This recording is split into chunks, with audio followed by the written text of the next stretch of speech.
Andor adalah Star Wars series paling PG dan cocok ditonton seluruh keluarga sejak Luke mencium saudara perempuannya sendiri. Tell me what happened.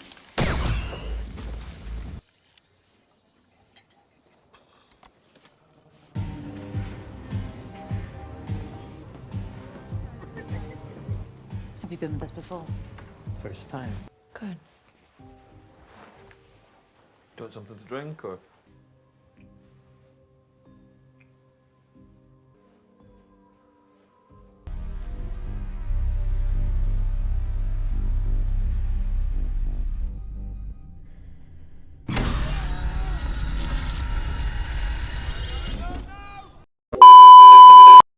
Andor ini berbeda sama Star Wars film atau series lainnya di mana yang biasa tone-nya itu lebih ke tembak-tembakan, adu-aduan pedang, main control pakai The Force. Yakinkan diri kamu bahwa ini adalah sebuah besi yang sangat keras dan sangat kaku. Sekarang justru ada post-sex scene, ada karakter berkunjung ke strip club, ada orang bunuh diri.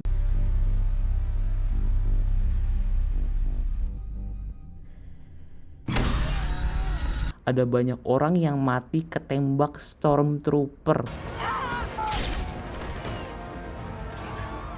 Wah, ini mah bukan kayak Star Wars lagi.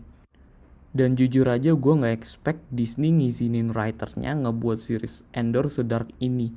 Kalau misalkan title dari series ini dihilangkan Star Wars-nya, gue bakal expect ini series dibuat oleh HBO. Walaupun ya, Mandalorian sendiri ada tone seriusnya, tapi untuk Andor lebih kelihatan direktor dan writernya mau nunjukin kalau setting di show ini adalah perang. Maka tone yang ditampilkan adalah serius, bahkan hampir gak ada humornya sama sekali. TV show ini jauh lebih menarik dari yang gue kira, karena yang gue expect dari nonton trailernya bakal nunjukin kalau ini adalah TV show yang bakal mirip kayak Rogue One, bakal agak boring gitu. Dan iya, sebenarnya ada miripnya, tapi justru lebih realistik lagi, karena selama nonton Andor gue ngerasa TV show ini gak cocok buat ditayangin ke anak kecil. Bahkan scene pertama Cassian bertemu orang di Oyo. Dari opening sequence episode 1, gue udah ngerasa kehook dengan storynya. Dengan Cassian berusaha nyari adeknya di Oyo, terus si Andor tiba-tiba dipalak sama Imperial Guard di situ. Dan ketika Andor justru ngelawan balik mereka, secara nggak sengaja malah ngebunuh salah satu dari Imperial Guard-nya. Dan gara-gara itu, dia tahu dia nggak bisa lepasin Imperial Guard satunya lagi. Jadi satu-satunya solusi yang dia pikirin adalah bunuh yang masih hidup, supaya gak ada saksi. Dan mulai dari isu itu, mulai bercabang ke berbagai isu lainnya. Yang gue suka dari scene itu adalah Andor, main karakter kita, sebenarnya bukan orang yang bener-bener pure good character.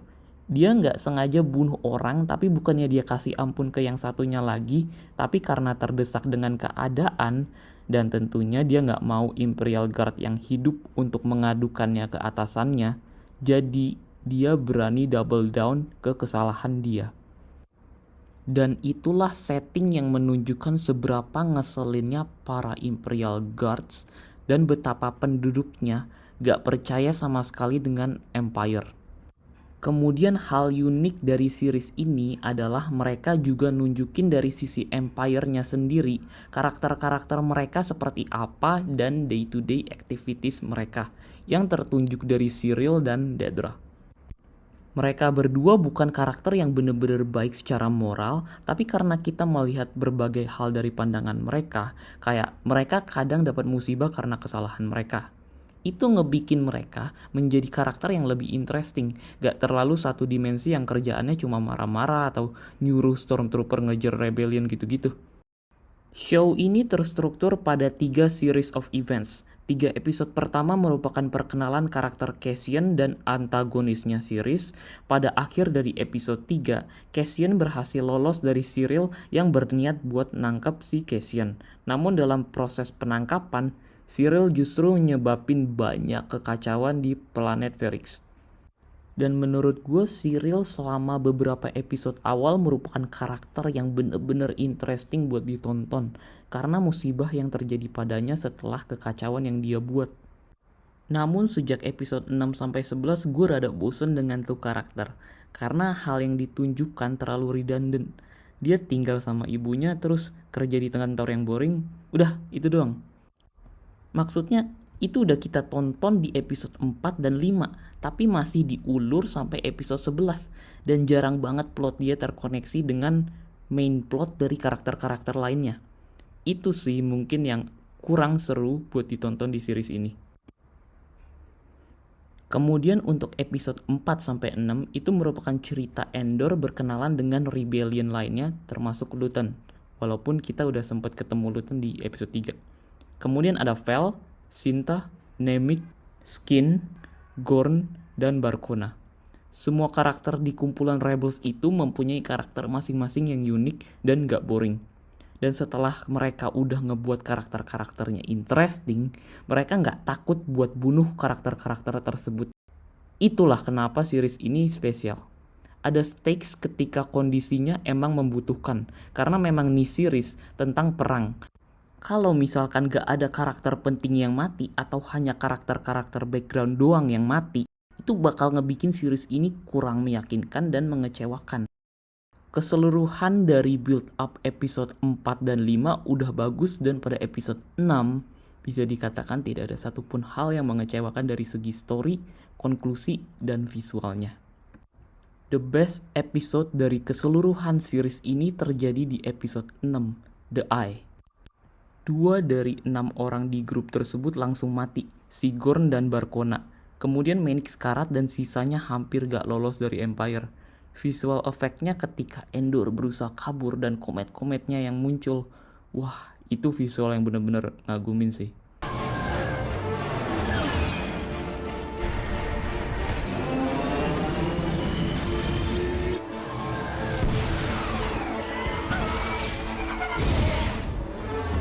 Bukan tipikal generic CGI sunshine yang sering muncul di film-film. Dan backstabbingnya juga unexpected dari Skin, namun secara karakter masih masuk akal. Jadi gak out of nowhere kenapa tiba-tiba dia mau backstab. Karakter dia memang lebih mirip ke karakter Endor dibandingkan Rebellion lainnya. Jadi ya ada indikasi kalau dia itu ada sisi korupnya. Untuk episode 7-12 ceritanya mulai reset kembali. Jadi Endor setelah mengambil jatah pencuriannya, ia pakai buat hedon. Dan ironisnya, di saat dia justru nggak ngelakuin hal kriminal, malah dia dipenjara tanpa alasan oleh Empire-nya. Nah, itu menjadi building block untuk sisa-sisa episode kedepannya. Awal dari arc episode 7-12 gue akuin lumayan slow dan agak bosenin, tapi ketika udah masuk episode 9, ceritanya udah mulai seru lagi. Dan sempat memuncak pada episode 10. Yaitu episode ketika Endor dan tawanan lainnya keluar dari penjara dan Andy Serkis memberi pidatonya ke semua tawanan buat cabut. Hanya untuk menyadari bahwa Kino gak bisa kabur karena gak bisa berenang. Great acting by Andy Serkis. Kemudian ketika dikira peak dari episode sudah selesai, ternyata ada momen di mana Luthen memberikan monolog ke salah satu mata-mata rebel di Empire tentang sacrifice-nya. What is my sacrifice? I'm condemned to use the tools of my enemy to defeat them. I burn my decency for someone else's future. I burn my life to make a sunrise that I know I'll never see. So what do I sacrifice? Everything! Wah, itu momen paling epic yang pernah ada di Star Wars sejak Jar Jar Binks memberi pidatonya di Attack of the Clones. Misa proposed that the Senate give immediately emergency powers to the Supreme Chancellor.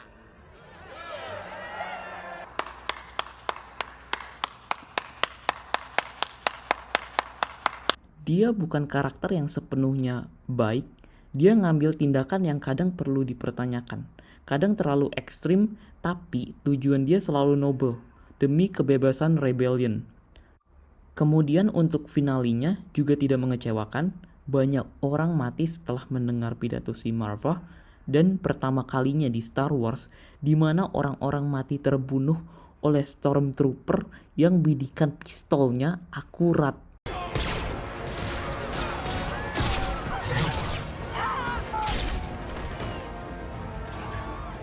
Serial pada akhirnya ada kelibatannya pada main story dan itu lumayan menarik. Jadi season 2 pasti bakal ada kerjasama antara Cyril dan Dedra. Mungkin romance, mungkin sex scene lagi. Last shot untuk episode terakhir juga bagus. Akhirnya hunch-nya Luton mengenai Cassian bener.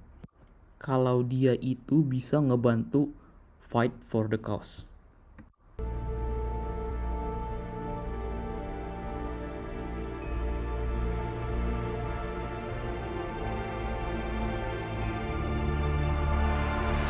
Selama ini gue suka-suka aja sih Star Wars, film-filmnya dan TV seriesnya, terutama Mandalorian. Tapi gak pernah bener-bener rekomen orang buat nonton satupun dari antara semuanya. Sejak nonton Andor ini, wah, series ini berbeda dengan konten Star Wars lainnya dan ini jadi konten Star Wars favorit gue dibandingin semua TV series dan film lainnya. Ya, termasuk trilogi Rey, ya, termasuk trilogi originalnya, dan ya, termasuk trilogi Jar Jar Binks. Highly recommended. 6 out of 7. 6 dari 7.